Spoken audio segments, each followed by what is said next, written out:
Светот во паника од новата омикрон мутација на коронавирусот, но властите во земјава засега не зборуваат за нови заштитни мерки. И покрај тоа што опасниот сој се повеќе се доближува до Македонија.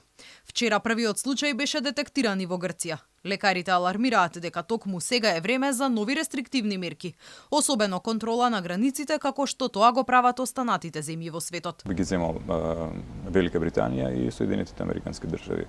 И двете направија систем на контрола на влезот на патници, посебно од оние земји каде што имате ознака на земји со црвено, односно земји кои што се во црвена зона, да мора да кога ќе влезете во државата да одите во задолжителен карантин и покрај тоа што ќе се тестирате со PCR тест и доколку ви биде негативен или доколку сте вакцинирани или доколку сте прележани, да мора да отидете одредено време во изолација за да го заштитите останатото население од трансмисијата. Мислам дека тоа е исправниот начин. Дозволувањето на нешто непознато, толку лесно да се пренесува во околината, е една опасна игра која што треба да избегнуваме. Доктор Мехмедовиќ алармира дека коронавирусот повторно зема замав, а показател за тоа вели е бројот на новозаразени случаи кои полека почнува да расте. Состојбата е се уште сериозна. Не можеме да кажеме дека сме во мирен епидемиолошки период. Ова е период во кој што треба да бидеме внимателни,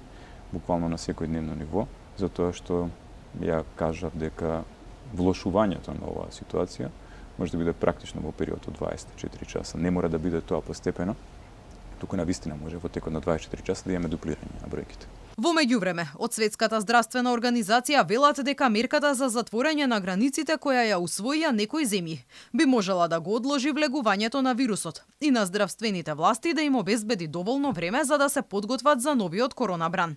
Јужноафриканскиот центар за епидемиолошко моделирање, каде и првпат беше регистрирана омикрон мутацијата, потврди дека ризикот за повторна инфекција е дури за 3 пати поголем, бидејќи омикрон имал способност да го избегнува имунитетот дури и кај оние кои претходно ги прележале алфа и делта варијантите.